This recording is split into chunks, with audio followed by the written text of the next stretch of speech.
Good morning, everyone. Hi, kids. Welcome back to Kids Church.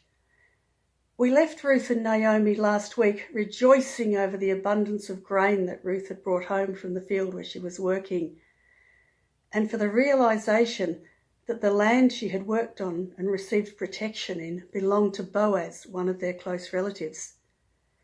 Do you remember from last week how we talked about how this story reflected the loving kindness that God shows towards us? Ruth had made a decision to turn her back on the false gods she had once worshipped with her people and put her faith and trust in the God of Israel. Now there comes a time in all our lives when we have to make a similar decision.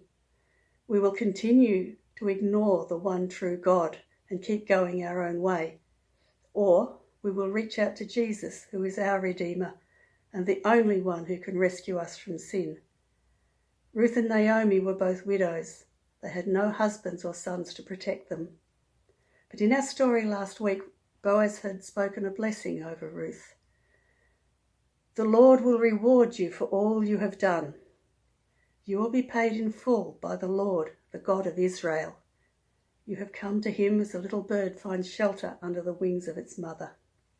So now let's see what happens. A plan was taking shape in Naomi's mind. A plan to rescue Ruth from being poor. A plan for Ruth to have a family of her own. Boaz was not just a close relative, but a special person known as a kinsman redeemer. A kinsman redeemer was someone in each family who was appointed to look after relatives who were seriously in need of help. So Naomi called Ruth and told her what to do. Ruth put on her best clothes and some beautiful perfume and went to the shed where Boaz and his men were working, threshing the grain. She waited until Boaz had finished working and fallen asleep. Then she crept in and lay at the end of his bed. Then Boaz woke up. He saw a girl lying at his feet, and at first he didn't know who it was. But Ruth whispered, "It's me, Ruth. Please spread your blanket over me." Boaz knew that Ruth was asking him to marry her. He was surprised. Then Boaz said, "The Lord bless you, my daughter. Your kindness to me is greater than the kindness you showed to Naomi in the beginning. You didn't look for a young man to marry, either rich or poor. Now, my daughter, don't be afraid. I will do everything you ask. All the people in our town know that you are a very good woman. And it's true, I am a relative who is to take care of you, a kinsman redeemer.